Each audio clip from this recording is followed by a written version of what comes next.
21 years ago, an event took place that challenged our collective sanity.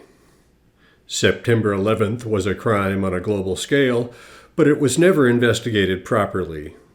Had that been done, it would have begun with examining the scene of the crime, in this case the plane-shaped holes. It is that evidence that can lead directly to the most likely cause and the most likely suspects, the people with the means, motive, and opportunity to commit the crime.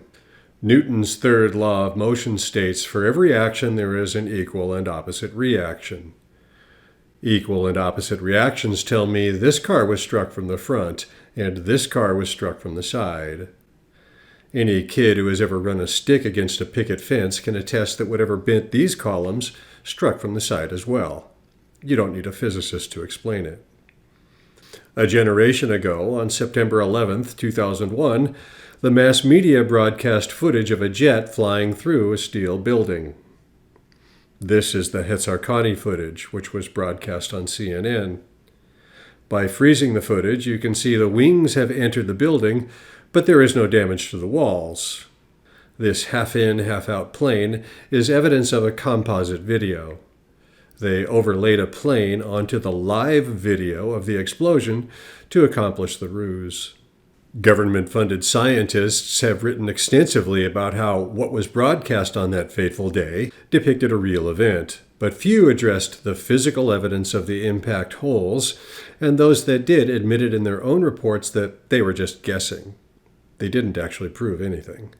For example, this is a clip from a video produced by Purdue University. Purdue calls it an accurate visualization of Flight 11 as it cut through the exterior walls of the North Tower. Even the wing tips slid like butter through the steel. Severed was the term used by the National Institute of Standards and Technology. But when compared with the physical evidence, it's obvious the wingtips did not penetrate. The videos of the jet impacts, Purdue's visualization, and indeed the entire official story are not consistent with reality. At the point of impact, the columns were half-inch thick steel that measured 14 inches wide. Using the 14-inch columns as a gauge, apparently something much smaller than 14 inches wide collided with this column here. Whatever it was not nearly as big or as dense as that which gouged and sharply bent these columns over here. What did this was a lot closer to 14 inches than what did that. The columns were steel boxes, the sides of which protruded past the face. It is these protruding sides that are sharply bent to the right here, with the column face flattened between them. But this column wasn't struck so hard that the aluminum sheeting that covered it was knocked off or cut in half like these were. It was only whacked hard enough to dent it and pop out the bottom at the seam. The cladding was thin aluminum sheeting installed in 12-foot sections with the seams near floor level. This is a wingtip from a 767. We are to believe that this wingtip was only massive enough to dent this aluminum sheeting here, but a few feet away it was massive enough to gouge and bend steel in a completely different direction than the wing was traveling. Furthermore, if we believe the TV and Purdue University, then with the 30-degree sweep of the wings, the left wings would have impacted the columns on the right corners. And if the aluminum wing was somehow able to slice through the sharp steel of the World Trade Center, the damage would be consistent with it. The columns would be dented on the right and pushed south. But the evidence shows they were dented on the left and bent sharply to the west. But that's just the North Tower. Compared to the North Tower hole, there are very few photos available of the South Tower hole, probably because it's so incriminating. As with the North Tower, there was lightly damaged aluminum sheeting and progressively worse damaged steel, and on the ninth column, an inward blasting hole. But the smoking gun is this lone, still-standing piece of aluminum cladding. Remember, the aluminum sheeting wrapped the steel on three sides. The only way to explain this damage is with something impacting the column from the side, cutting through it, and exiting the other side. It gouged through the sides and face of the column, but passed behind the sheeting that covered the column, pushing it outwards as it went. Right here is all the proof anyone needs to know the official story is impossible. and all the videos of the plane crashes are fraudulent. This explains why, even though it was Flight 175 that was allegedly captured from multiple angles on live television, Purdue used Flight 11 for their model. Holy shit! But faking the videos was the easy part. The hard part was that something still had to cut the holes in the towers. For that, there were limited choices. Artillery isn't accurate enough for the task, and its capabilities don't match the physical evidence. As can be seen in these photos from World War II, it would be quite recognizable on the walls of the World Trade Center. It's too big and too powerful to account for the dented aluminum sheeting, and too small and too powerful to account for the bent steel. Artillery doesn't fit. Damage from directed energy weapons, such as lasers, particle beams, and microwaves, is not at all consistent with the damage to the towers and can be eliminated as an option. The same goes for explosives. If explosives can be used to mimic the lateral impact of small projectiles, then they can be used to mimic the head-on impact of large jets. But they didn't do that. For this reason, even if precision munitions or secret technologies do exist that can cause this damage, to use them to contradict their own story makes no sense. What does make sense is this evidence indicates exactly what it appears to indicate, and it is so damning to the official story that the only way to deal with it is to ignore it completely. Evidently, a projectile that was at once small and flimsy in some areas, but massive and dense in other areas, struck at an oblique angle of attack, causing progressively worse damage to the columns the deeper into the tower it traveled. There really is only one option.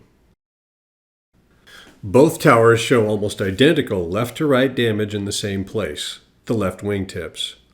8 progressively worse damaged columns, followed by an inward blasting hole, which was nowhere near where the jet engines would have impacted.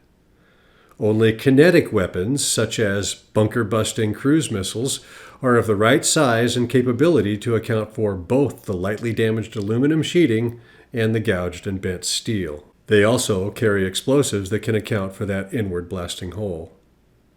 Most people immediately discount missiles as an option because they assume thousands of people would have seen them and would have reported them to the authorities. This is a circular argument because if missiles were used, then they would have been launched by the authorities the witnesses would have reported them to. There may well have been thousands of witnesses to missiles, but why would the authorities tell us about them when they were selling us a terrorist attack? Even so, early on, some witnesses did report seeing and hearing missiles. Some people said they thought they saw a missile. Well, I don't know how people could differentiate, but we might keep open the possibility that this was a missile attack on these buildings. And at about 10 minutes ago, 15 minutes ago, there was a loud sound that I can only describe as it sounded like a missile, not an airplane. But for a clue as to what the witnesses might have seen, here's a flyby of a Tomahawk missile in Iraq. The photographer was prepared for this flyby, but not so the people in Manhattan, who would no doubt be not expecting to see cruise missiles. In the canyons of the city, distracted by the hustle and bustle around them, who would be looking at the sky? And even if they did glance up and see a cruise missile fly by 1,000 feet above them, would it have been anything other than a blur? So what kind of missile could do the deed? AGM-86D missile warheads are about 14 inches wide and weigh 1,200 pounds. They are big, powerful missiles that have been around for decades. The smaller AGM-158, the Joint Air-to-Surface Standoff Missile, or JSAM, looks like a plane, and in 2001 no one had ever seen one before. But if they did, it could easily have been mistaken for a small white plane. JSAMs were being produced in 2001 for testing and for the pilot production models, but they were not in the military's inventory, and mass production didn't begin until December of 2001, giving the authorities plausible deniability. But JSAMs used off-the-shelf technology from other tried-and-true missile systems, so there is no question that technology existed at the time. They look like planes, they're stealthy, they have waypoint capabilities that enable them to fly in formation, and with planted targeting beacons, their margin of error would be next to zero. For perspective on the capabilities of the warhead, this is an excerpt from the JSAM missile warhead test from 1998. After experiencing shock loads as high as 12,000 Gs, there was no deformation of the casing, and the fuse timing delay performed to the millisecond. The warhead struck the thick, reinforced concrete target, penetrated through it, and traveled another half-mile downrange. The clean exit hole it left indicates that it maintained the desired straight trajectory while traversing the thick target. If it wasn't a JSAM, it was something similar. The most efficient way to hit parallel columns is from the side. Otherwise, if they were targeted perpendicularly, they would at best hit one column and possibly pass between two columns. Only by targeting them from the side could they ensure they could hit multiple columns with one missile. But in doing so, they left incriminating evidence. At a shallow trajectory, it would be the wing of the missile that impacted first, which is why the aluminum sheeting at the far left is only scored and dented, but a few feet to the right, where the warhead struck, the steel is gouged and bent. Only missiles can account for the physical evidence at the scene of the crime. The means, as it were. The motive was to terrify the public into supporting long-planned aggressive wars while destroying the white elephant known as the World Trade Center. The opportunity was at any time they pleased, but they chose September 11th, 2001. Who are they? Well, who had the means, motive, and opportunity? Who controls the U.S. airspace? Who controls the U.S. missile arsenal? Who controls the media? Who spent 2 decades invading, looting, and occupying the Muslim world? Obviously, 9/11 was run from the pinnacle of American power, but it wasn't just an American operation. The U.S. government would never have attempted such a hoax without first ensuring the enemy nations that supposedly have every reason for doing so wouldn't blow the whistle on them. Surely the critical thinkers, military minds, and scientists of China, Russia, and Iran know that in the real world, mostly hollow aluminum jets do not slice through steel skyscrapers. They would be the first people to recognize missile damage when they saw it. They would also know that if the leaders of all the world's governments, media, military, and academia were proclaiming planes did do it, then they would have no place to turn even if they wanted to blow the whistle. This evidence is ignored because it exposes the fact that the leaders of the world are colluding in a colossal lie. And if they would lie about something like 9/11, what would they not lie about? According to the damage evidence and according to the laws of physics, the plane-shaped holes were cut with multiple cruise missiles launched in broad daylight. How the videos of the jets were faked is irrelevant. The physical evidence alone is enough to prove they're fraudulent.